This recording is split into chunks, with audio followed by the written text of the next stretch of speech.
The Panzer III commander squinted through his cupola sights, watching the squat British tank lumber into range. 21st of May, 1940, northern France. His crew had already knocked out a dozen French Hotchkiss tanks that morning. This would be another easy kill. He gave the order. The 37mm gun barked, and the armor-piercing round streaked across the wheat field. Then something happened that would haunt German tank crews for the next 2 years. The shell hit the British tank square on the hull and ricocheted skyward with a shower of sparks. The Matilda didn't even slow down. Fire again. The loader slammed another round into the breech. Same result. The shell simply bounced off. By now the British tank had closed to 400 meters, and its 2-pounder gun was tracking their position. The German commander's voice cracked as he screamed into the radio, "We cannot penetrate! We cannot penetrate!" Across the battlefield at Arras, this scene repeated itself dozens of times. Wehrmacht crews who'd spent 3 weeks crushing French and British forces suddenly found themselves face to face with a tank their weapons couldn't touch. The panic was immediate and visceral. German after-action reports from that day use words like, quote, impenetrable and invulnerable. Some crews abandoned their tanks and fled on foot rather than face the Matildas. Others fired every round they carried, watching in horror as shell after shell ricocheted harmlessly into the sky. One Panzer III fired 17 rounds at a single Matilda from decreasing range. Not one penetrated. The British tank destroyed it at leisure, then moved on to its next victim. What made this so terrifying wasn't just the armor, it was the complete reversal of expectations. German panzer crews had become accustomed to dominance. Their tactics, their training, their entire doctrine assumed they could engage and destroy any enemy tank they encountered. The Matilda shattered that assumption. Here was a tank that ignored their guns, methodically working its way through their formations, whilst they could do nothing but retreat or die. The technical reality was brutally simple. The Matilda II's frontal armor measured 78mm thick, nearly 3 times thicker than the Panzer III's protection. The German standard anti-tank gun, the 37mm Pak 36, could barely scratch it even at point-blank range. The 50mm Pak 38, just entering service, could penetrate only under perfect conditions at very close range. Even the Panzer IV's short-barreled 75mm gun, firing high explosive rounds, simply wasn't designed for this level of armor penetration. German crews tried everything. They aimed for tracks, for vision ports, for any weak point they could imagine. Some attempted ramming attacks. Others called in Stuka dive bombers. But close air support couldn't always arrive in time, and attacking well-camouflaged tanks with bombs proved frustratingly difficult. Infantry support was useless. The Matilda's armor shrugged off anti-tank rifle fire as easily as machine gun bullets. By nightfall on the 21st of May, the psychological damage was done. Radio intercepts captured German voices, edged with genuine fear. Intelligence reports filtering back to Berlin spoke of a new British Koik heavy tank, against which normal weapons were ineffective. The myth of panzer invincibility had met reality, and reality wore 78mm of hardened steel. This wasn't supposed to happen. Germany's armoured forces had conquered Poland in weeks and were on the verge of defeating France. Now a handful of British tanks, accounts vary, but fewer than 100 Matildas participated in the entire French campaign, had triggered genuine panic among Wehrmacht tankers. The question racing through every German tactical headquarters became urgent. How do you stop something your weapons cannot kill? The Matilda's terrifying effectiveness wasn't an accident. It was the deliberate result of a uniquely British approach to armoured warfare. Whilst other nations designed tanks as fast, manoeuvrable cavalry replacements, Britain created 2 entirely separate tank categories with opposing philosophies. The Matilda belonged to the infantry tank concept, and understanding this philosophy explains both its legendary protection and its eventual limitations. The idea crystallized in the mid-1930s under General Hugh Ells and military theorist Percy Hobart. Their logic was straightforward. Infantry attacks failed because soldiers couldn't survive machine gun fire crossing no man's land. Give them a mobile pillbox that could crawl forward with them, absorb all small arms fire, destroy enemy bunkers, and the infantry would break through. Speed was irrelevant. Soldiers walk at perhaps 5 kilometers per hour. The tank needed only to match that pace whilst being absolutely invulnerable to everything an enemy might shoot at it. This thinking produced the Matilda's predecessor, the Matilda I, in 1936. That original design took the concept to extremes. 65mm of frontal armor, a crew of just 2 men, and armed only with a single machine gun. It weighed 11 tons and could barely manage 13 kilometers per hour. More importantly, it cost only £6,000 per unit, cheap enough to build in quantity. The War Office loved it. Here was a tank that could support infantry attacks without breaking the budget. But the Matilda I had obvious flaws.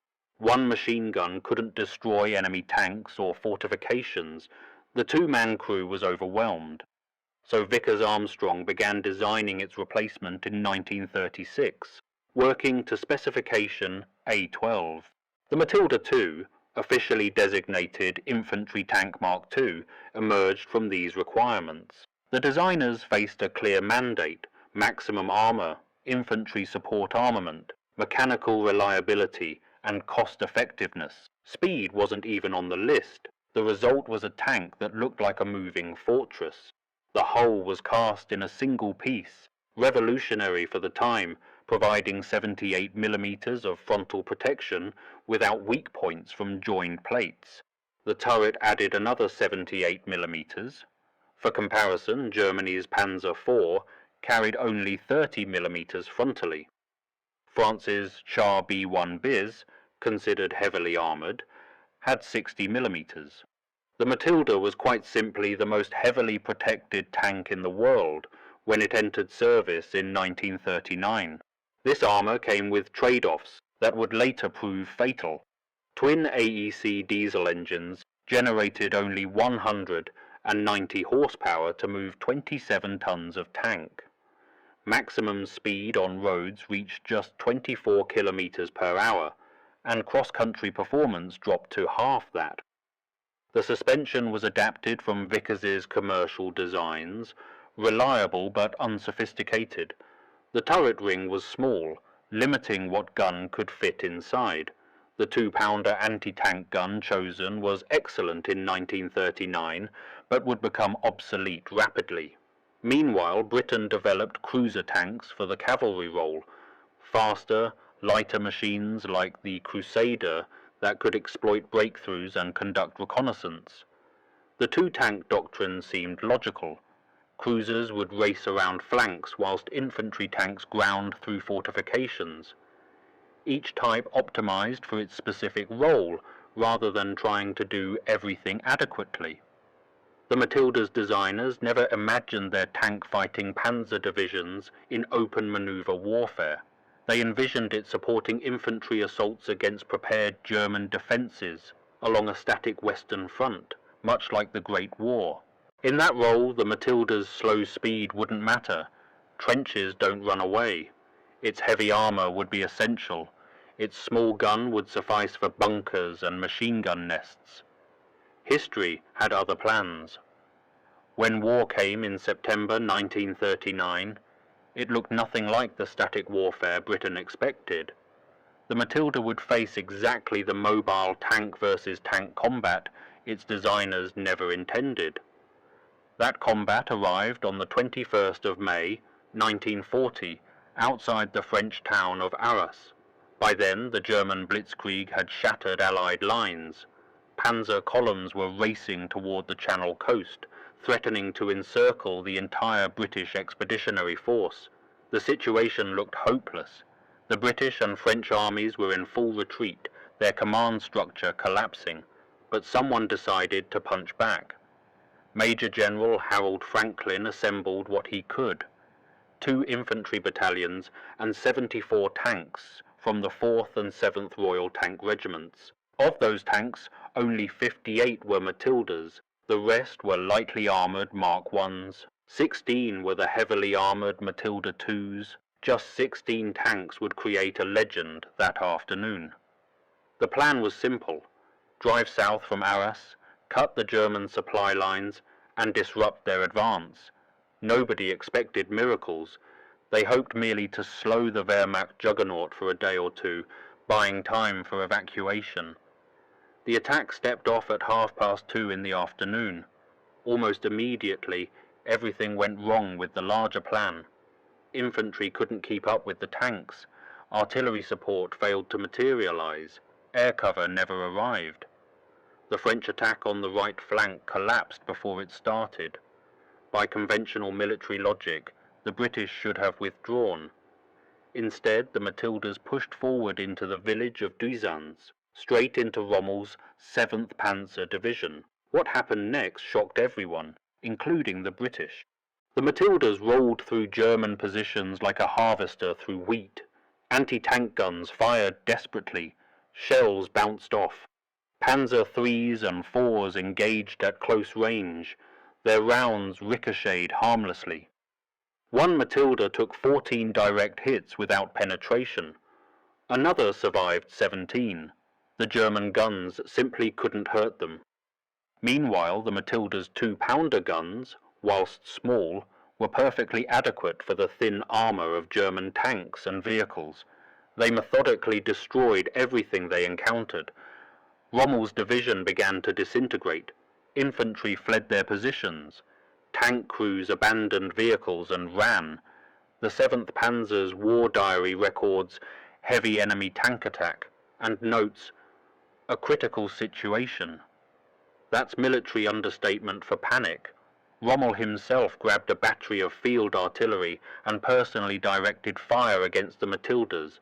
The shells couldn't penetrate either. German casualties mounted horrifically.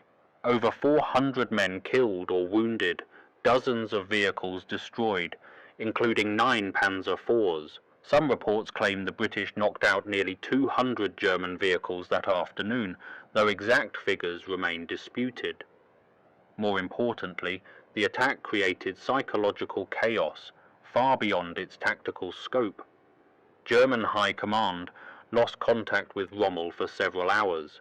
Reports flooding back to headquarters spoke of massive British tank formations, hundreds of tanks, possibly an entire armoured corps. In reality, those 16 Matilda IIs and their lighter companions had created an impression of overwhelming force through sheer invulnerability. German intelligence officers, accustomed to their own tanks being knocked out by single hits, couldn't comprehend tanks that survived dozens of direct strikes. Some historians argue this brief panic influenced Hitler's controversial halt order issued 3 days later, stopping German tanks short of Dunkirk.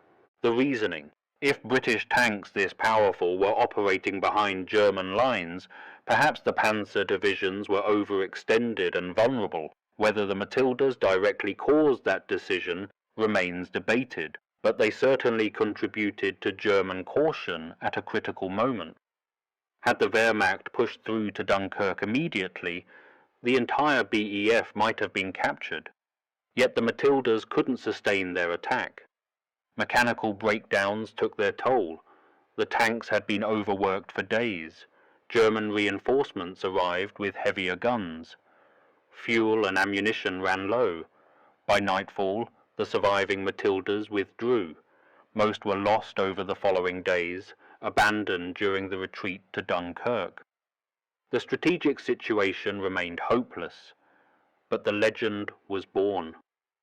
The Matilda's next act played out beneath the scorching North African sun, where it would achieve dominance even more complete than at Arras. By late 1940, Italy had declared war and invaded Egypt from Libya with an army of over 200,000 men. Britain's Western Desert Force could muster barely 36,000 troops. The numbers looked grim until someone counted the tanks. Amongst Britain's meagre forces were 50 Matilda IIs of the 7th Royal Tank Regiment. Against them, Italy fielded hundreds of tanks. It wouldn't matter. Italian armour in North Africa consisted mainly of the Fiat Ansaldo M11 and M13 medium tanks. On paper they seemed adequate: 13mm of armour, 37mm or 47mm guns, reasonable speed. In practice they were mobile coffins. Their riveted construction meant hits often sent rivets flying inside the crew compartment like shrapnel. Their armour, thin to begin with, was made from mediocre steel that cracked under impact. Their guns used ammunition so underpowered it struggled to penetrate even light British tanks. Facing a Matilda was like throwing eggs at a battleship. Operation Compass began on the 9th of December, 1940. General Richard O'Connor's plan was simple: use the Matildas as an armoured battering ram to smash through Italian fortified camps, whilst lighter cruiser tanks exploited the breakthrough. The first target was Nabewa, a fortified position held by thousands of Italian troops and tanks. The Matildas attacked at dawn, rolling through the camp like they owned it. Italian guns fired frantically. Nothing worked. The M13 tanks tried to fight back. Their shells bounced off harmlessly. Within hours, Nabewa had fallen. Over 4,000 Italians surrendered. The Matildas lost not a single tank to enemy action. The pattern repeated itself with almost farcical consistency. At Tamar West on the 11th of December, Matildas crushed another fortified camp. At Sidi Barrani, they scattered an entire Italian corps. Italian tank crews, watching their rounds ricochet off British armour whilst their own vehicles brewed up under 2-pounder fire, simply abandoned their tanks and fled. Some Italian units didn't even wait for the Matildas to arrive. Word spread through the camps that British tanks couldn't be stopped, and morale collapsed before the first shot was fired. The psychological impact mirrored what happened to the Germans at Arras, but worse. Italian crews at least knew their equipment was inferior to German panzers, but they'd expected to match British tanks. Instead, they faced something that shrugged off every weapon in their arsenal. Italian anti-tank gunners discovered their 47mm guns needed perfect side shots at close range to even damage a Matilda. Frontal attacks were suicide. The gun crews died without scratching the British armour. By mid-December, the entire Italian invasion force was retreating in chaos. O'Connor's forces pursued relentlessly. The Matildas led the advance, crushing resistance wherever they found it. At Bardia in early January 1941, 45,000 Italian troops surrendered. At Tobruk later that month, another 25,000 gave up. The 7th Royal Tank Regiment's Matildas seemed unstoppable. Italian soldiers began calling them tigers and spread stories that they were invulnerable to any weapon. The numbers tell the story.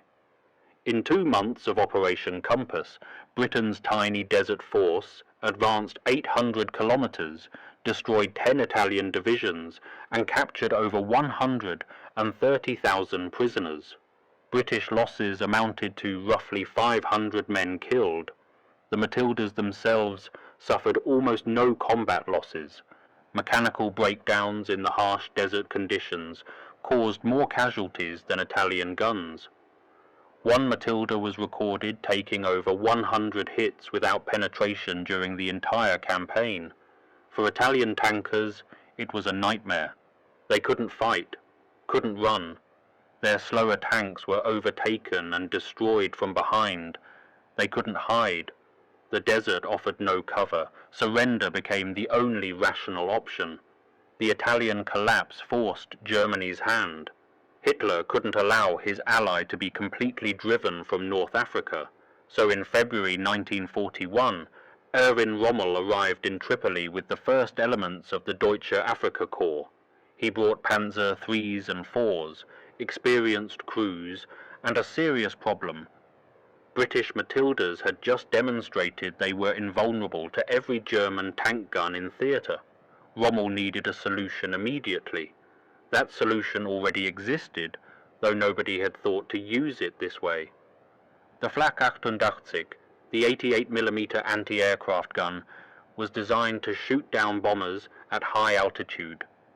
It stood nearly 2.5 meters tall on its cruciform mount, fired a 9-kilogram shell at 840 meters per second, and could reach aircraft flying at 10,000 meters. The gun was magnificent at its intended job. Using it against ground targets seemed almost wasteful, like hunting rabbits with a howitzer, but desperation breeds innovation. The 88's development began in the late 1920s, when Krupp secretly worked with Swedish engineers to circumvent Versailles Treaty restrictions. By the mid-30s, the Flak 88 had emerged as possibly the finest anti-aircraft gun in the world. Its high velocity and heavy shell were designed to destroy aircraft at extreme range. Those same characteristics made it devastating against armor. Nobody had bothered to test that until Spain. During the Spanish Civil War, Luftwaffe Condor Legion crews discovered their 88s could destroy Republican bunkers and fortifications with ease.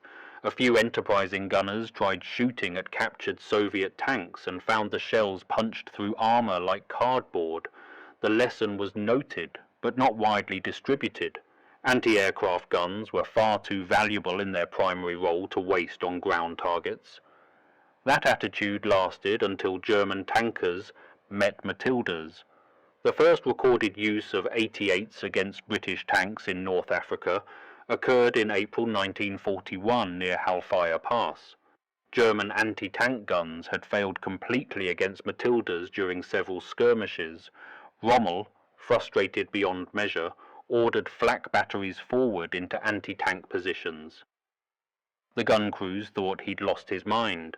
Anti-aircraft guns were tall, conspicuous, took precious minutes to set up, and had no armor protection whatsoever. They were designed to shoot at planes kilometers away, not tanks at point-blank range. Using them in ground combat violated every tactical principle. Then the Matildas appeared. The 88s opened fire at 1,500 meters. The first shells struck home, and something happened that German forces hadn't seen in a year. British tanks stopped advancing. They didn't ricochet. The rounds punched clean through the Matilda's 78mm frontal armor, through the crew compartment, and often out the rear. The tanks exploded, or simply stopped dead, smoke pouring from hatches. British crews who'd felt invulnerable suddenly found themselves burning alive. The psychological tables turned instantly. The 88's penetration capability was staggering. At 1,000 meters, it could penetrate 110 millimeters of armor. At 500 meters, that increased to 140 millimeters. The Matilda's armor, impenetrable to every other German weapon, might as well have been tinfoil. Even at 2,000 meters, beyond the range at which tank combat typically occurred, the 88 could kill a Matilda reliably. British tankers who'd grown accustomed to shrugging off German fire now faced a weapon that guaranteed death with a single hit. But the 88 wasn't perfect. It was massive, requiring a 10-man crew and a heavy towing vehicle. Setting up for action took 8 to 10 minutes, an eternity in tank combat. The high profile made it visible for kilometers across flat desert terrain. It had no shield thick enough to stop even machine gun fire, so crews were horribly exposed.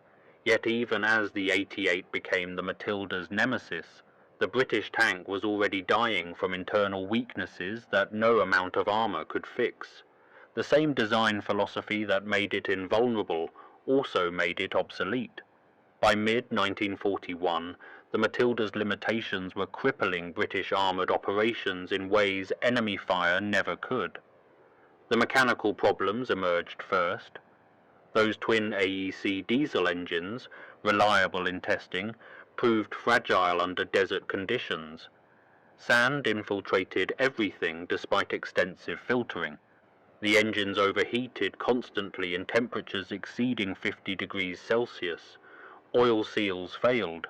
Cooling systems clogged. Gearboxes, stressed by the tank's excessive weight, broke down with alarming frequency.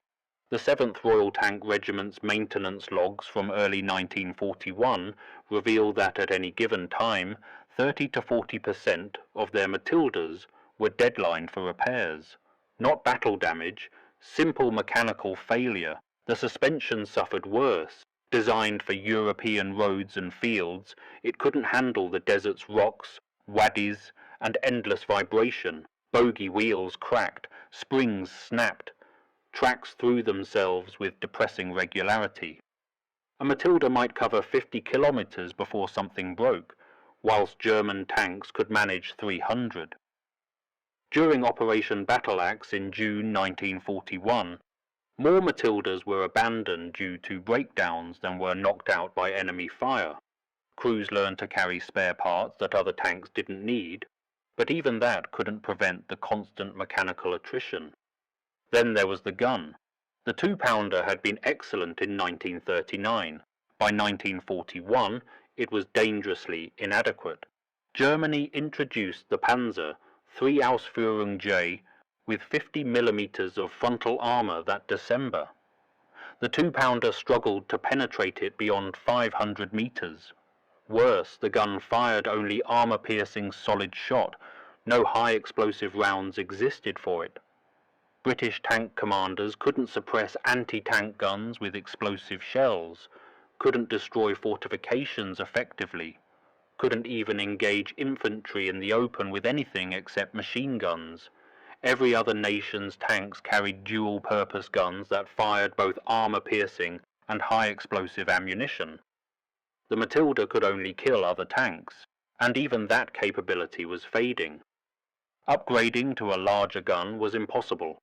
The turret ring measured only 54 inches across, barely enough for the 2-pounder. Fitting a 6-pounder or 75mm gun would require redesigning the entire tank. The British tried mounting a 3-inch howitzer in a few Matildas for close support, but the small turret made loading the weapon nearly impossible. The tank was locked into its original armament with no upgrade path. Speed became a tactical nightmare. 24 kilometers per hour on roads sounds acceptable until you realize Panzer IIIs could manage 40 kilometers per hour, and British cruiser tanks could reach 45. In desert warfare, where space allowed maneuver, speed meant survival. Faster tanks could choose engagement ranges, flank enemy positions, and withdraw before being outflanked themselves. The Matilda could only lumber forward or retreat slowly whilst enemies danced around it. German commanders learned to simply avoid Matildas when possible, engaging more vulnerable cruiser tanks first, then surrounding the Matildas and destroying them at leisure with 88s. The infantry tank concept itself proved flawed. Modern warfare didn't happen at walking pace. Infantry road trucks or armoured personnel carriers moving far faster than a Matilda could follow. Combined arms operations required tanks to keep up with motorized infantry, coordinate with mobile artillery, and exploit breakthroughs quickly. The Matilda's plodding pace made integration impossible. It became a specialist tool useful only in specific situations, fortress assaults, holding defensive positions, whilst general-purpose medium tanks handled everything else. By late 1941, British commanders were requesting anything except Matildas. The tanks nobody wanted in North Africa got shipped elsewhere. Greece received Matildas in April 1941 during the desperate and doomed British intervention against the German invasion. The mountainous Greek terrain, with its narrow roads and steep passes, should have suited the Matilda's slow pace and heavy armour. Instead, the campaign exposed new problems. Greek roads, built for donkeys and farm carts, couldn't support 27-ton tanks. Bridges collapsed. Mountain passes proved too narrow. Mechanical breakdowns multiplied in the rough terrain. When German forces attacked, the Matildas couldn't maneuver effectively and were often bypassed by faster German units moving through the hills. Most were destroyed or abandoned during the evacuation. The survivors limped back to Egypt, battered and nearly worn out, but the Pacific was calling. From late 1941 onwards, Britain and Australia shipped Matildas to the Far East, where Japan's lightning advance threatened India, Australia, and everything between. This decision seemed logical on paper. Japanese tanks were thinly armoured and poorly gunned. The Type 95 Heigo light tank, Japan's most common model, carried only 12mm of armour and a 37mm gun. The Type 97 Chiha medium tank wasn't much better. Against such opposition, even the Matilda's obsolete 2-pounder would be devastating, and its armour would be impenetrable. The Pacific seemed like a chance for redemption. Reality was messier. Jungle warfare didn't suit the Matilda any better than mountains had. The tank's weight made it bog down in mud constantly. Narrow jungle tracks couldn't accommodate its width. Dense vegetation limited visibility to dozens of meters, negating the advantage of heavy armor. Japanese infantry could approach unseen and attack with magnetic mines, Molotov cocktails, or simply bypass the tanks entirely. The humidity was catastrophic for mechanical reliability. Engines designed for European conditions overheated and seized in tropical heat. Rust attacked every metal surface. Electrical systems failed constantly. Maintenance became a nightmare when spare parts had to be shipped thousands of kilometers from Britain. Australian forces used Matildas extensively in New Guinea and Bougainville from 1943 onwards. The 2nd Australian Armoured Brigade's 4th Armoured Regiment found the tanks useful in specific circumstances, attacking Japanese bunkers and fortifications, where the Matilda's armour allowed it to close to point-blank range and destroy positions with impunity. Japanese anti-tank guns, designed for their own thin-skinned vehicles, couldn't scratch a Matilda. The psychological effect mirrored what happened to Italians in North Africa. Japanese infantry armed with anti-tank rifles watched in horror as their bullets bounced off, then died under machine gun fire. But tank versus tank combat in the Pacific was rare. Japanese armor doctrine emphasized infantry support over armored duels, and their tanks usually operated dispersed amongst infantry, rather than in concentrated formations. When encounters did occur, Japanese tanks died quickly. The 2-pounder could penetrate their armor at any combat range. At Milne Bay in August 1942, Australian Matildas destroyed several Japanese tanks without loss. Similar one-sided engagements occurred throughout New Guinea. Yet these victories felt hollow. The Matilda was overkill for fighting Japanese tanks and poorly suited for everything else the Pacific theater required. Burma saw the Matilda's final significant combat. The British 14th Army used them during the reconquest of Burma in 1944 and 1945.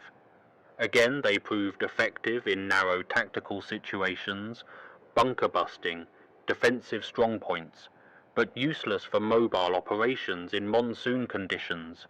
By mid-1945, most were being replaced by American-supplied Shermans and British Churchills. The last Matildas in British service were retired in 1945. Australia kept some operational until 1946, before finally scrapping them. The Matilda's influence extended far beyond the battlefields where it fought. It forced Germany to revolutionize its entire anti-tank doctrine and accelerate armored development in ways that shaped the rest of the war. Before encountering Matildas, German anti-tank strategy relied on the 37mm Pak 36, a weapon troops mockingly called the door knocker because it merely announced your presence to heavily armoured targets. That was acceptable when facing Polish 7TP tanks or French Renault 35s. Against Matildas, it was useless. The 50mm Pak 38 entered production in 1940, partly in response to intelligence reports about British heavy tanks. Even this weapon struggled against Matilda's frontal armour except at close range. German anti-tank units demanded something bigger immediately. The response was the 75mm Pak 40, rushed into development in late 1940 and entering service in 1941.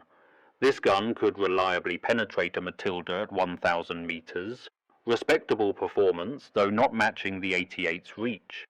More importantly, Germany finally had a towed anti-tank gun that could handle heavy armor without requiring vulnerable anti-aircraft guns in forward positions.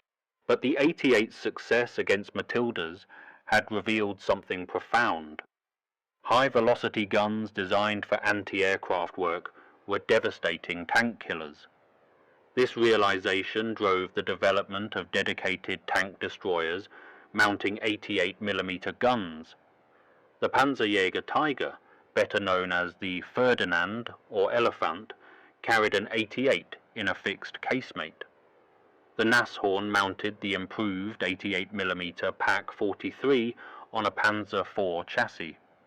Most famously, the Tiger I heavy tank, entering service in late 1942, mounted a version of the 88 as its main armament. These weren't adaptations, they were purpose-built vehicles designed around the lesson learned: fighting Matildas, overwhelming firepower trumps everything.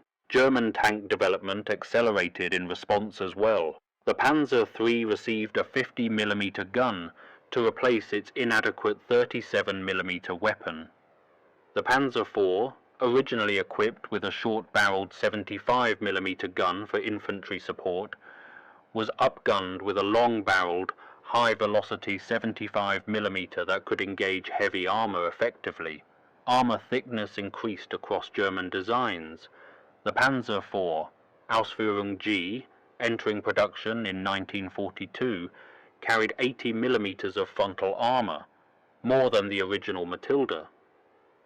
Germany was building tanks to fight the next Matilda, even though Britain had largely moved on from the design. Tactically, the Matilda taught German forces painful lessons about engaging heavy armor. Anti-tank guns now deployed in depth, with forward positions designed to channel enemy tanks into killing zones covered by heavier weapons. German commanders learned to use terrain, concealment, and disciplined fire control rather than engaging invulnerable targets at maximum range. The practice of sighting 88s in ambush positions became standard doctrine. Tank crews learned to identify enemy tank types quickly and withdraw, rather than waste ammunition on targets they couldn't penetrate. These tactical adaptations, learned fighting Matildas, served Germany well when facing Soviet heavy tanks later. The broader arms race accelerated. Britain responded to German upgunning by developing the 17-pounder anti-tank gun and mounting it in Sherman Fireflies and Challengers. Germany countered with the Panther and its long-barreled 75mm gun. The cycle continued, each side building guns to defeat the other's armor, then building thicker armor to resist those guns. The Matilda had started this spiral in 1940 when it proved conventional anti-tank weapons obsolete. By 1945, tanks carried guns that could penetrate twice the Matilda's armor at twice the range. Whilst wearing protection, the Matilda's 2-pounder couldn't scratch. The lessons from that technological duel remain strikingly relevant 8 decades later. Modern armored forces still grapple with the same fundamental triangle that doomed the Matilda: protection, firepower, and mobility. You can optimize for 2, but the third always suffers. The Matilda chose protection and adequate firepower, sacrificing mobility. It dominated until enemies developed weapons that negated its armor advantage, at which point its lack of speed became fatal. Every tank designer since has faced this same impossible compromise. The Israeli Merkava exemplifies one modern approach. Designed after bitter lessons in the Yom Kippur War of 1973, when Israeli tanks suffered catastrophic losses to Egyptian anti-tank missiles, the Merkava prioritized crew survival above all else. It placed the engine at the front as additional protection, used modular armor that could be upgraded, and included a rear door for crew escape or infantry transport. The design philosophy echoes the Matilda. Keep the crew alive, even if it means accepting lower speed and greater weight. Israeli doctrine accepted that modern anti-tank weapons could eventually penetrate any armor, so the goal became surviving the first hit long enough to fight back or withdraw. But the Merkava also learned from the Matilda's mistakes. It mounts a modern 120mm smoothbore gun that can fire multiple ammunition types, armor-piercing, high explosive, even anti-personnel canister rounds. The fire control system allows accurate shooting whilst moving. Active protection systems intercept incoming missiles before they strike. Most crucially, the Merkava maintains reasonable mobility, not racing fast, but sufficient for modern maneuver warfare. It's what the Matilda might have become if British designers had understood that heavy armor alone wasn't enough. The American Abrams represents the opposite philosophy. It emphasizes firepower and mobility over protection, relying on speed, long-range engagement capability, and superior sensors to avoid being hit rather than surviving hits. The Abrams can travel 70 kilometers per hour and kill targets at 4,000 meters before enemies get into effective range. Its composite armor provides good protection, but the design assumes avoiding enemy fire is more important than withstanding it. This approach works brilliantly in open terrain, where the Abrams can exploit its advantages, and fails catastrophically in urban combat, where enemies attack from close range with weapons specifically designed to defeat armor. Both philosophies work in specific circumstances.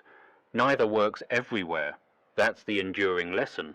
The Matilda dominated when enemies lacked weapons to penetrate its armor and terrain prevented them from exploiting its low speed. It failed when Germans deployed 88s and fought in open desert where mobility mattered. Modern tanks face the same contextual success and failure. American Abrams tanks dominated Iraqi armor in 1991's open desert warfare, then struggled in Baghdad streets during the 2003 invasion. Russian tanks with superb armor and firepower proved vulnerable in Chechnya's urban ruins when Chechen fighters attacked from above and behind with rocket-propelled grenades. The Matilda vs. 88 duel also established the pattern of technological leapfrogging that defines modern warfare. One side develops an advantage: heavy armor, a powerful gun, advanced sensors, and temporarily dominates. The opponent responds with a countermeasure that negates that advantage.